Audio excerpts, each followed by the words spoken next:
speaking of Aaron Rodgers and the Jets. Speaking of them.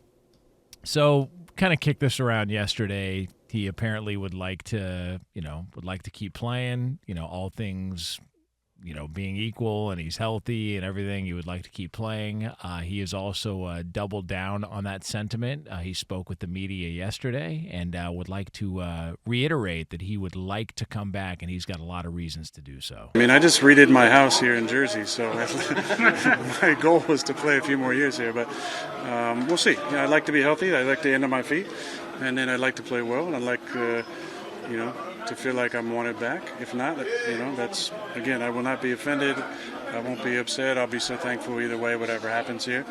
But, I got to be healthy mentally, physically, and then there's got to be interest on both sides. And if that's not the case, then I'll look at other options. But first I'll think about whether I actually want to play or not. But it usually takes a good, month to get away from it, which I'll do the first month, and then see what happens. So, would like to be back. Building on. He talks like he has a breath mint in his mouth all the time. Like, well, we're going to, have to wait and see what we do. If they want him back, if they want me back, take a little bit of time. Like when a guy has a breath mint, like one of our producers for a Big New Kickoff That's show why I made talks you laugh. like that. Yeah, it sounds just like that. It's a great impression. All right, go ahead. You got it. Scotty, 3 dimes, man. There you go. 3 dimes. What up, though? I guess my quick question to you guys about this is anyone going to wait for him? I mean, it's twofold. One, he's under contract, so they have to make a decision one way or another. So they're either going to release him, and if they try to trade him, I believe he's got a no-trade clause, so he'd have to approve whoever they're trying to trade him to. There's that element of it. But the key in what he just said there was, once I decide if I want to play. Yeah. It's been a long process, and I guess it's kind of a leverage point too, since he is under contract, where they would have to essentially just say, hey, we're going to release him. And that opens things up, makes it easier for him.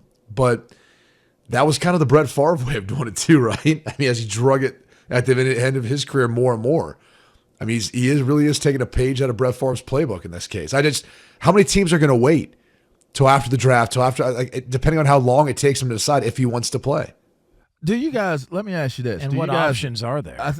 Okay. Do you think he played well enough where teams will look at him and say he'll do better here? Is there a team out there? I mean, I'm thinking San Fran maybe. I mean, Bill Belichick thinks it. Yeah, that's true. And if he's saying that, then you got to believe that there's other coaches out there that subscribe to it. But what teams would those be? That's what I'm trying to think. Like, is there a competitive team that he could get to? Because if you would have thought, okay, this would be the most competitive team personnel-wise that he would have came to when he left Green Bay. It was a perfect setup and situation for him to do exactly what Tom Brady was able to do when he left and went to Tampa Bay. So is there a team out there? I think the only one I could think of is, and if they got healthy enough, everybody came back, would maybe be San Fran. Is there what other teams out there that it would make sense? The Giants. I don't know that they're built to win right now. It's with the caveat of they're drafting a quarterback and he's the veteran starter, and the quarterback in waiting takes over after a year. I don't know. If he plays well, I think the Giants is a tough one, man, because they have their issues that they have to address. They're not like a team that looks like they're. He just built on to his home in New Jersey. Okay. Cut the guy some slack. He doesn't have a lot of options outside of there, other than Philly. Are you talking about Rodgers? Yeah. How do you know he just built on his house? He said, I just built on. I planned on being here a few more years. So that kind of limits his options if that's the case. I mean, you could put it on the market. Come on. That isn't the defining factor. I was going to say, man. He just added more value to his crib. And also, do you think that he played well enough this year that teams are going to want to travel to whatever? Me, I mean, but he just, like you said, he said Belichick hole he's going to be in. Stupid. Well, he's going to take a month. He's not going to be allowed to not be a part of whatever team, and that includes the Jets. wherever he's at, he's going to have to be a part of what's going on. He doesn't. I don't think he has the luxury. He can't do what he did last year. Yeah, I don't think he has that luxury. Whoever it is that takes it, and that's going to be one of the main things I would assume they say, like what they did to Kyler Murray, like, hey man, like no video games, like hey man, no ayahuasca, no trips to the Egypt, no sitting on the top of pyramids, like that's not going to happen. In his contract, you take one camel ride, you're out of here. Out of here. Right. Hey, what went wrong? You didn't say llama.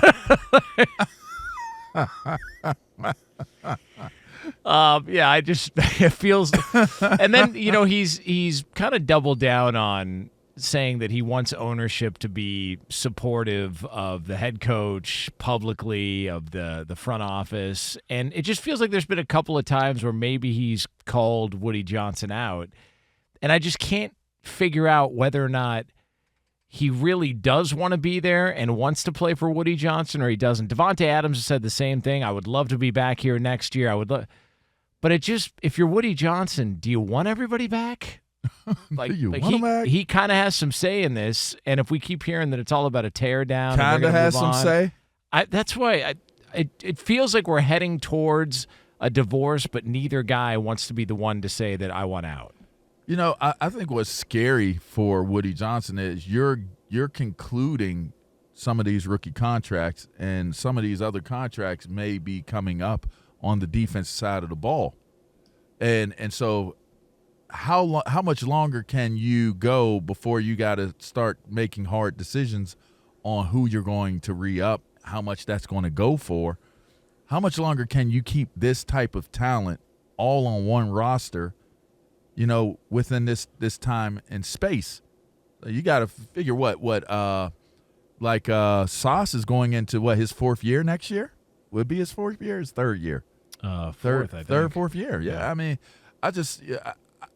if I'm Woody Johnson, I'm looking at it like I need to try, because you haven't built a culture. You haven't won enough where guys will be open to saying, yeah, let's make it work, Woody. Like, you got to assume that the experiences probably haven't been the greatest because they're losing, and you're looking at it like, how are we losing? We're talented dudes, but you're losing. So it's not going to be you have the opportunity to leverage success as a reason why guys should want to stay. Yeah, you got to assume guys are going to want to try to get out and go to a team that they can go win with. He's fighting against that as well, I would assume. Yeah, I don't know. I mean, good luck to everybody involved, but it's still the Jets, and I know, LaVar, you've been high on them this entire time. Fly, Jets, fly. We've been trying to tell you, and you just don't want to listen for some reason. I could dig it, man.